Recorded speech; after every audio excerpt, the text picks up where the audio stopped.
Então, aqui nós temos uma revisão de potenciação. Alguns tópicos, nesse caso aqui, é potência de base negativa. Essa potência de base negativa é bem fácil de resolver, mas infelizmente alguns alunos ainda têm um pouco de dificuldade de compreender o que é uma base negativa. Observando a regrinha de potência de base com base negativa, é só você analisar.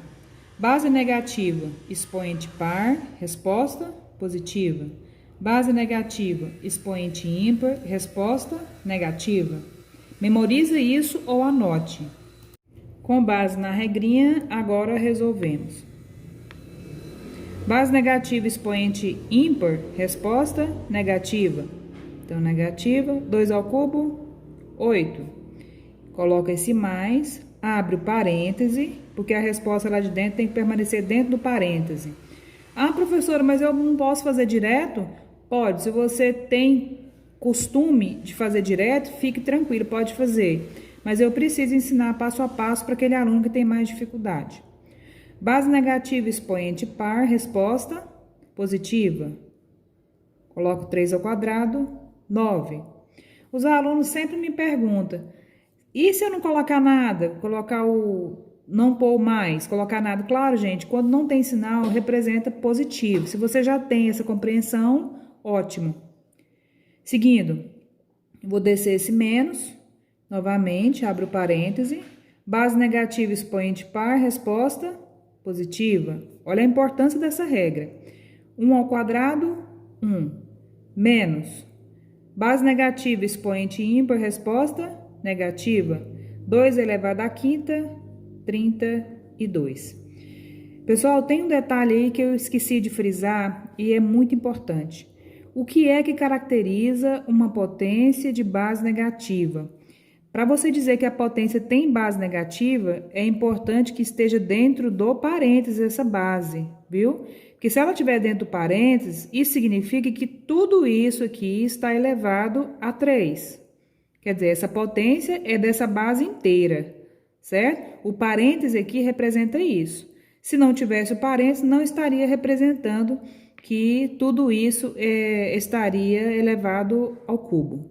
Então, se a potência, para dizer que a potência é de base negativa, a base precisa estar dentro do parêntese. Não esqueça desse detalhe. Eu preciso tirar de dentro do parêntese agora esses números, né? Então, vamos. Menos 8, sinais iguais. Olha só, professora, mas qual que é a regra que eu vou usar? No momento que você tem um sinal de adição aqui ou subtração, e bem aqui, ó, você tem um parêntese, você vai usar a regrinha da multiplicação, tá bom? Sinais iguais, resposta positiva, desce o 9. Seguindo aqui, olha aqui o parêntese, sinais diferentes, resposta negativa, desce o 1. Aqui, sinais iguais, resposta positiva, desce o 32. Agora, nessa linha de baixo, eu tenho apenas adição e subtração. Só fazer a regrinha de sinal da adição, você vai ter sucesso nisso aí. Mas cuidado, até aqui, sinais diferentes, subtrai e conserva o sinal do maior. 9 menos 8, 1, né? Sinais diferentes, subtrai e conserva o sinal do maior. Põe logo o sinal, 32 menos 1, 31. 31 mais 1, 32 será a minha resposta. Mais um exemplo de potência de base negativa. Só que nesse caso eu tenho duas situações. Eu tenho uma potência com base negativa e com expoente ímpar. Então eu tenho duas coisas. Ou eu trabalho com a regrinha de base negativa, da base negativa, ou eu trabalho com a regrinha do expoente negativo. A regrinha de base negativa, vamos analisar as duas. A regrinha de base negativa. Base negativa, expoente ímpar, resposta negativa. Só que quando eu olho no expoente, eu estou vendo que ele é negativo. Então, é interessante você tirar esse negativo aqui primeiro, né? Aí eu te pergunto, o que eu faço para fazer com que esse expoente se torne positivo? Eu vou lembrar lá da inversão das frações, né? Quando eu tenho potência com expoente negativo, eu preciso inverter a fração, a base, né? Inverter a base, porque na verdade toda base é uma fração, porque se não tem nada embaixo tem 1, né? Então, eu vou inverter esta base e elevar toda esta base àquele mesmo expoente, só que agora positivo. Então, façamos isso. Observe que o sinal continua. Coloco 2, né? Falando para inverter. 5. Observe que agora o 5 estava no numerador, passou para o denominador.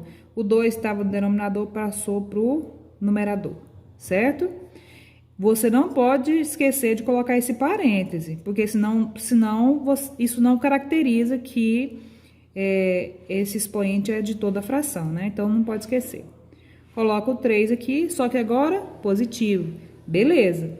E agora, o que eu faço? Agora sim, eu tenho um caso de uma potência de base negativa. Só você resolver. Base negativa, expoente ímpar, resposta negativa. Como que eu vou resolver essa fração? Separadamente. 2 ao cubo, 8. 5 ao cubo, 125. Certo? Aí, pessoal, depois que eu tenho essa última fração aqui, eu preciso analisar, porque se der para eu simplificar, eu devo simplificar. É claro que se eu perguntar se o 8 dá para dividir por 125 e a resposta dá exata, claro que não, né? Não dá. Então, eu posso tentar simplificar. O 8 dá para dividir por 2, mas o 125 não dá, porque a regra de divisibilidade por 2, ele precisa ser par, né? Então, o 125 não é, o 2 já está fora. Vamos tentar o 3.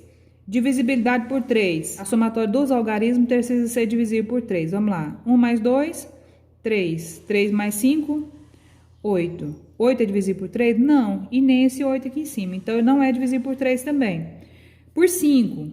Também não, porque o 125 todo número que termina em 0 e 5 é divisível por 5. Mas o 8 não é. Então, a nossa resposta pode ficar dessa maneira aqui, certo?